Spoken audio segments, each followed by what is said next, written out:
Assalamualaikum warahmatullahi wabarakatuh. My name is Violanda pachira. I'm from 6H and I'm going to do my segment in rhetoric. So first of all, I'm going to talk about the background of the rhetoric.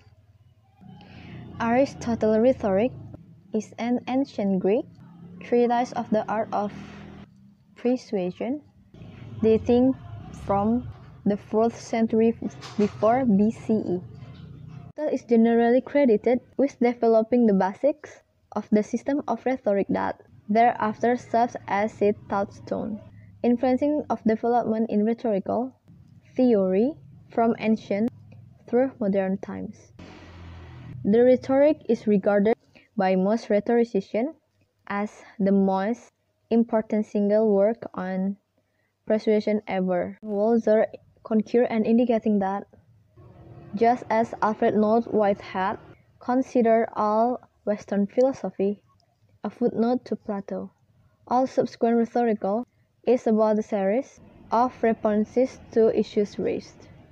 This is a largely reflection of disciplinary divisions. Other works of Aristotle that have survived from antiquity, the Rhetoric seems not to have been intended for publication, being instead of collection of his students' notes in response to his lecture. The treatise shows the development of Aristotle's thought through two different periods while he was in Athens, and illustrates of Aristotle's expansion of the study of rhetoric beyond Plato's early criticisms of it in Gorgias as immoral, dangerous, and unworthy serious study. Plato's finally dialogues of serious debaters offered a more moderate view of rhetoric, acknowledged its value in the hands of a true philosopher. Okay, so rhetoric and public speaking. What are these fields about? Rhetoric is a field of persuasion. It contains three different types of persuasion that known as ethos, pathos, and logos. Public speaking is a very important branch in the communication field. Within this area of communication, there are sub-areas known as argumentation and political communication. Okay, start from the three types of rhetoric persuasion. There are ethos, pathos, and logos. Ethos is the type of persuasion where you need to provide proof to the audience in order to persuade them.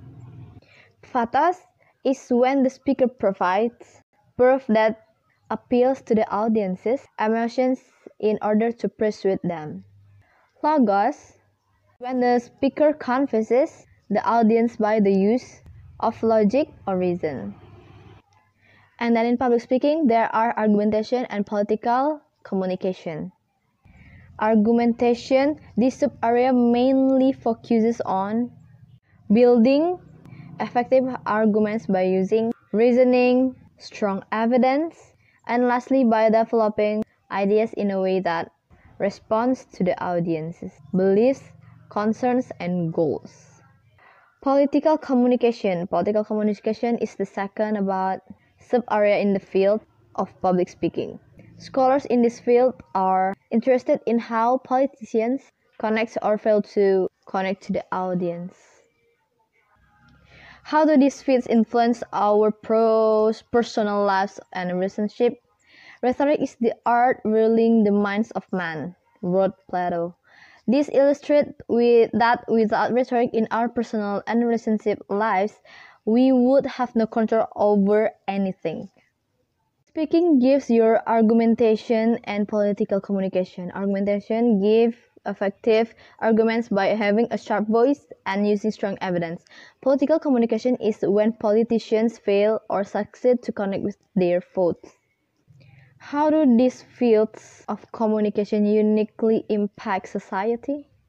Rhetoric communication gives you ways on how to you persuade people to make them say yes. Like say yes.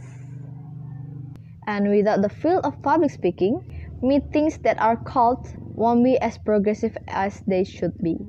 If you don't speak up, who will listen? Rhetorical speaking helps invent, persuade the audience how a device can be so valuable. Public speaking helps on political communication. In rhetoric, a rhetorical device, persuasive device, and stylistic device is a technique that an author or speaker uses to convey to the listener or reader a meaning with the goal of persuading them towards considering a topic from a perspective, using language designed to encourage or provoke an emotional display of a given perspective or action.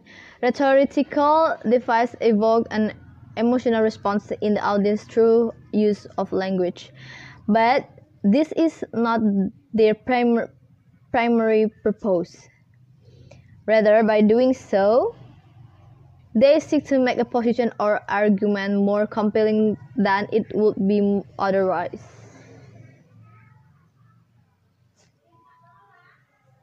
Devices can be used to facilitate and change the effectiveness of the use of rhetoric in any of the four above modes of persuasion. Rather than certain rhetorical devices falling under certain modes of persuasion, rhetorical devices are techniques authors, writers, or speakers use to execute rhetorical appeals. Thus, they overlap with figures of speech, differing in that they are used specifically for persuasive purposes and may involve how authors introduce and arrange arguments, in addition to creative use of language. Word repetition. Rhetorical devices operate via repeating words or phrases in various ways, usually for emphasis. So basically, rhetoric is a study and art of writing and speaking persuasively. Its aim is to form, educate, persuade, or motivate specific audiences in specific situations. It originates from the time of the ancient Greeks. As I said before, I talked about the background of the rhetoric, and rhetoric is not just a tool used only in speeches. You use it everyday life, like on your daily, when, for example, like you only disclose certain parts of your weekend to certain people. Like it's because before I said rhetoric is make sure to persuade people to say yes. Aristotle stated that there are three types of persuasive speech. First, forensic or judicial rhetoric looks at the justice or injustice of accusation and establishes evidence about the past. It's used mainly in a court of law. Second, epideictic or demonstrative rhetoric praises of blames and makes a declaration about the present situations. It's used in, for example, like wedding and retirement speeches and anything. Third is symbolicon or deliberative rhetoric. Tries to get the audience to take action by talking about a possible future. Politicians often use this approach, and Martin Luther said, "I have a dream." Speech is a good, for example. When you use the rhetorical, I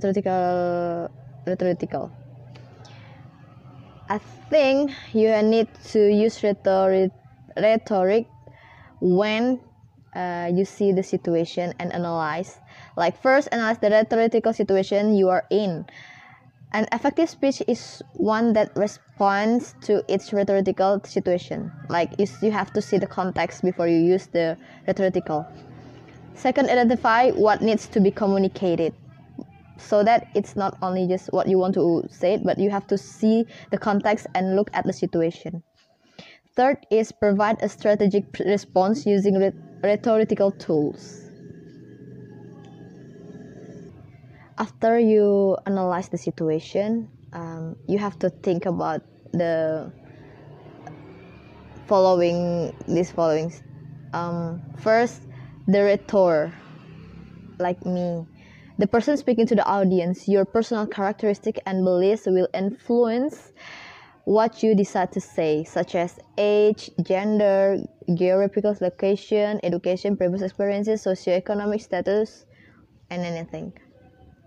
And the second, you have to think about the audience, the people you are trying to persuade.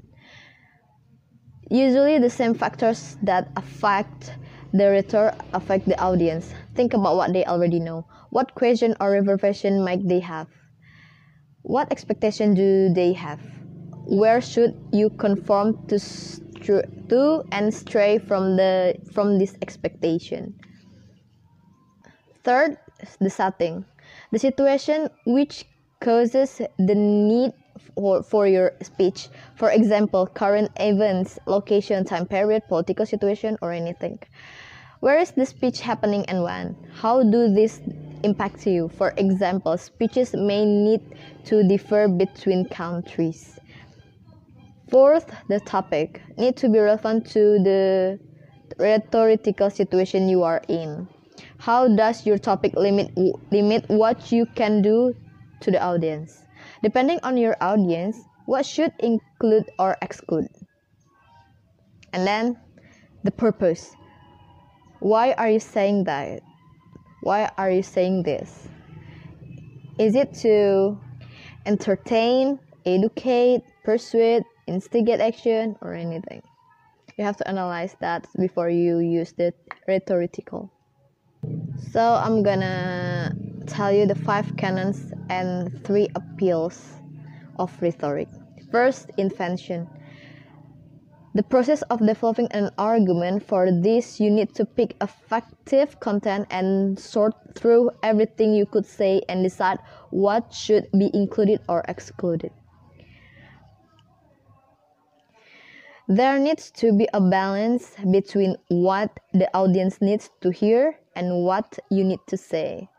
Second, arrangement. Once you have determined the content, you must organize and order your speech to create the most impact, such as thinking about how long each section should be and what should follow on from one point. Third, style. Deciding how to present your chosen arguments, including thinking tactically about how your audience will respond to your word choices. Perhaps include visualization or other techniques to evoke emotion. Fourth, memory. Memorizing your speech. Fifth, delivery. This includes your projection, gesture, eye contact, pronunciation, tone, and pace. As I said before, in the background of the rhetoric, Aristotle has 3 appeals of rhetoric. There are ethos, pathos, logos. So here I'm gonna tell about the characteristic of ethos. There are 4 main characteristics of ethos. 1. Trustworthiness and respect. 2. Similarity to the audience. 3. Authority. 4. Expertise and reputation or history. How to improve ethos? Okay, so first, ensure that people know about your expertise by promoting yourself. For example, like ensure that people can easily access testimonials, reviews, papers, and anything. Second, in your introduction, draw attention to your ethos. So basically, you have to know what ethos exactly means so that you can improve your ethos. And the next is tell personal stories that show the audience that you follow your own recommendation, because they are more likely to believe you on other points that cannot easily be confirmed.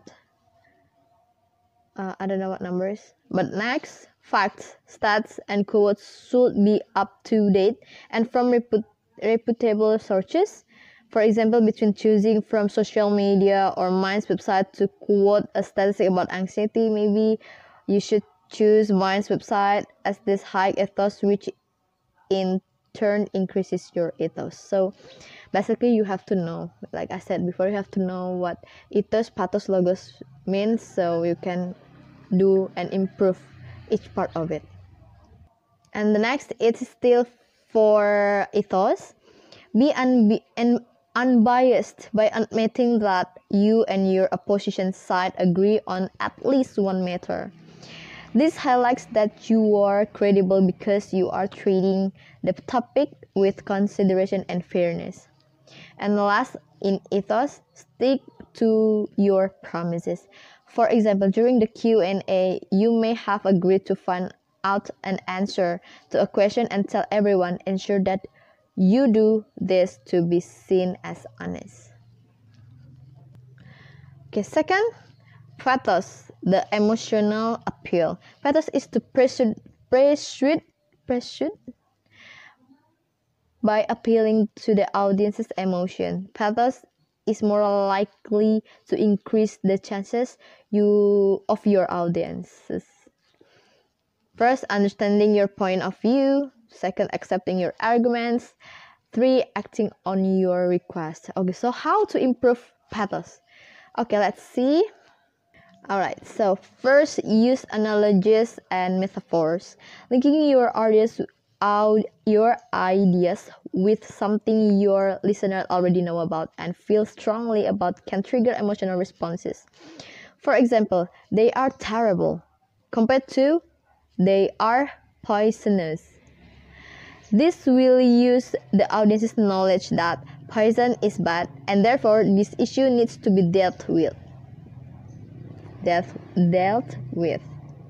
Okay, next, use emotionally charged words. For example, say, this brush is a lifesaver, rather than this brush is amazing. Another way to make a statement more emotional is to use vivid and sensory words Another way to make a statement more emotional is to use vivid and sensory words which allow the audience to experience the emotion. For instance, the smell of your grandparents' house will increase the relaxation of hopefully warm memories and therefore will trigger certain emotions. Okay, next, ensure that emotion you want to induce is suitable for the context. First, positive emotions such as joy should be linked with your claims. Second, negative emotions such as anger should be linked to your rival's claims. Okay, next, visual aids can sometimes be more powerful than words. Next, storytelling is a quick way to form an emotional connection. Match what you are saying with your body language, face and eyes, so it has to be match, so that you can tell a sad story with your smile face or your happy face. You cannot do that. So basically, it has to be matched. It has to be matched. Okay, last but not least, this is from pathos. You may target the audience's hopes by describing a positive future situation if your proposed actions are followed. Okay, next, the last of Aristotle appeals is logos. Logos is to appeal to logic by relying on the audience's intelligence and offering evidence in support of your argument. Logos also develop ethos because the information makes you look knowledgeable. Logos is important because logical arguments are not easily dismissed. Improving logos. How to improving logos? Okay. Be comprehensive. Make sure your points and arguments can be understood. That's the main point. Okay. There are parts of explanation in be comprehensive. Okay. First, use language that your audience will understand. Avoid jargon and technical terminology. Second, use figures and charts. Make the relationship, this next, make the relationship between your evidence and conclusions clear. Last, use analogies and metaphors. That's from be comprehensive. Next, be logical. Be logical. Ensure that your arguments make sense and that your claims and evidence are not implausible. Have a plan for dealing with opposing viewpoints that your listeners may already believe. That's really good. First, ensure that the audience is involved by asking them engaging questions. Talk about opposing views, as this allows you to explain why your logical arguments are more reasonable. Next, talk about opposing views, as this allows you to explain why your logical arguments are more reasonable. Third, build your arguments on the audience's widely held beliefs commonplaces. For example, a company's main value and therefore commonplace may be compassion makes us the best company. So that use the audience's commonplace like a fact and apply it to a new situation. So if you want to encourage your staff to join a committee, use their commonplace. For example, rather than your beliefs, say, this committee needs considerate and kind-hearted people. Yeah, that's a really good example. So the previews is be comprehensive, be logical, and be specific. Base your claims on facts and example, as your arguments will be accepted quicker than something non-specific and non-concrete. The more easily the evidence is accepted, the more easily the conclusion will be accepted. First, facts and stats cannot be debated, and they signify the truth. Second, visual evidence, such as objects and videos, are hard to challenge. Citing specialists and authorities on a topic increases the quality of your evidence and therefore your claims. Tell stories such as case studies or personal experiences. The audience would like to hear your own stories if you are specialist. For example, when I was exhibiting in Nottingham, blah blah blah blah blah, like that. There is uncertainty over which pillar is the most important. Aristotle thought this logos was vital, but when used by itself, it lacks impact. So ensure that you treat all three pillars with equal importance to succeed in persuading your audience. So the next is rhetorical modes. Rhetorical modes are patterns of organization used to produce a specific effect in the audience. They assist in increasing the speaker's ethos, pathos, and logos. So it's basically like the three important things in rhetorical. Ethos, pathos, logos. Alright, so first, narration, telling a story or narrating an event. Uses facts, what happens, where it happened, when it happened, and who was there. It helps put information into a logical order, usually chronological order. Propose, to evoke certain emotions in the audience. Description, recreate, inventing, or visually representing a person, place, object, event, or action through words. This helps the audience imagine what is being described. Use precise verbs and nouns and vivid adjectives.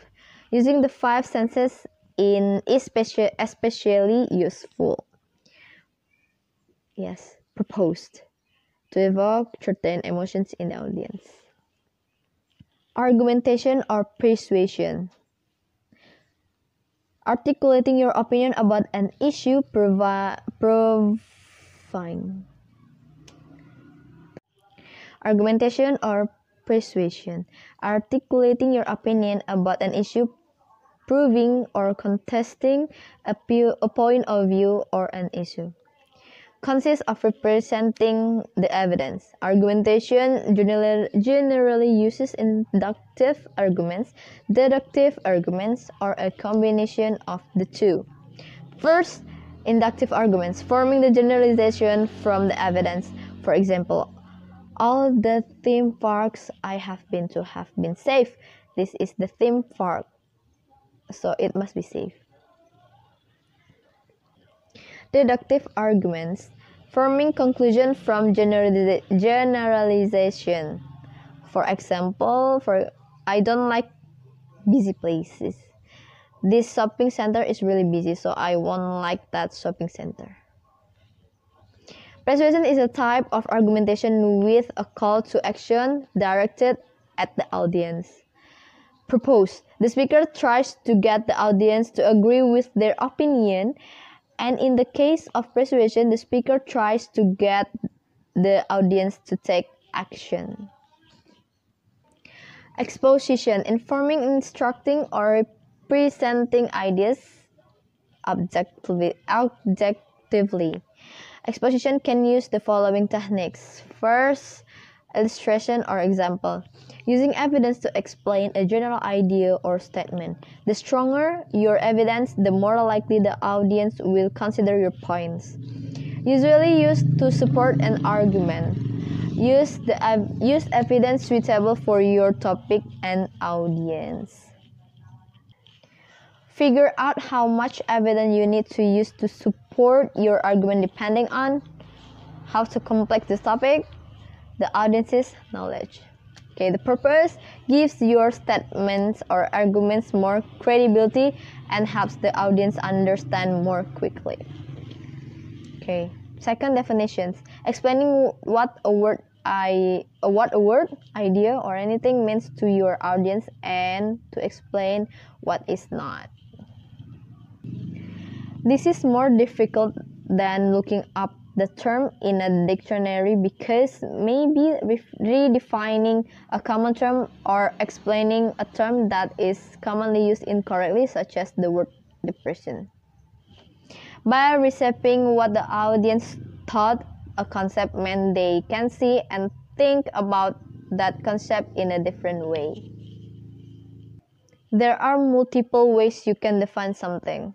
It doesn't have to be a clinical way. You can use the rhetorical strategies discussed later. The purpose helps the audience to see things from your point of view. Alright, next, process analysis, explaining how a particular event occurs or how something is done or how something works. For example, how to see or how to move on from the death of a loved one. This procedure is usually explained in clear steps, proposed to provide clear information so the audience can fully understand. The more the audience understands, the more likely they will be persuaded. Divisions, dividing one concept into smaller one. This can be helpful for you, the speaker, as it can provide the audience with an insight of how you view a concept. Proposed to help the audience understand a complex issues.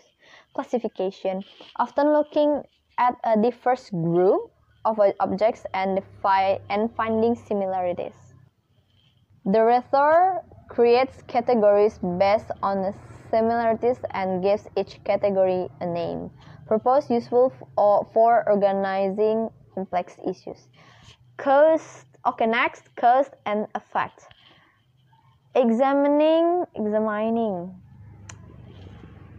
Next, cause and effect. Examining the causes of a situation and the consequences of it. Causes helps you understand why something happened, and effect help you understand what could happen or what has happened. Especially useful when the rhetoric can show a cause and effect relationship the audience haven't noticed before, because this helps the audience see the situation in a different way. Often leads to debates as it's not always easy to determine this relationship. Purpose to determine how concepts are related to each other. Next, comparison and contrast. Comparison looks at similarities and contrast looks at differences. The more divergent the two things initially appear, the more interesting it will be to look at the similarities. Purpose generally to show something is more superior to another, to show unexpected similarities, or to help the audience understand a person, place, idea, and anything in relation to another. So the next subtitle is Rhetorical Devices and Tools with Example. Rhetorical devices can be useful for assisting with the above modes of persuasion. First, adeniton, a type of hyperbole or exaggeration in which the exaggeration is taken to such extreme lengths to suggest impossibility. For example, like when pigs fly, that's a hyperbole. Second, alliteration, the occurrence of the same letter or sound at the beginning of several words that are close in proximity to each other. Example, the dog dived deeply. Third, allusion, a reference to an event, literary work, person, or anything usually within popular culture. Example, it's only $10. You are acting like Scrooge. Fourth, anaphora, repeating a word or phrase in successive phrases. Or I think the example is not really important, but okay, maybe we can skip it. I forgot. Maybe it was the fourth, and the next one is fifth. When when a negative point is followed by a positive one to reduce the impact. Sixth, antimatable, a phrase or sentence is repeated in reverse order. Seventh, antiphrasis, a phrase or word that is opposite to its literal meaning to create an ironic or comic effect. Antithesis, two opposite ideas are put together in a sentence for contrast. Ninth, appositive, places a noun or phrase next to another noun for descriptive purposes. 10th, epanalepsis, repeating the initial part of a sentence at the end of the same sentence. 11th, epithet, using an adjective or phrase to emphasize a person's characteristics. Often, this adjective or phrase become linked to the person and can be used with their name or instead of their name. Okay, maybe it's 12th. Epigexis, repeats one word in immediate succession for emphasis. 13th, hyperbole, an exaggeration not meant to be taken literally. 14th, metanoia, correcting a statement you just made deliberately to strengthen or soften it. Metaphor, a comparison made by stating one thing is the other. Metonymy, where something is referred to by the name of something closely associated with it. Onomatopoeia, words that are similar to the sounds they describe. I forgot what number is, but the next is oxymoron, a combination of contradictory words. Next, parallelism, uses components in a sentence that are similar grammatically or in their construction, sound, or meaning. It makes sentences flow better by adding the rhythm. Okay.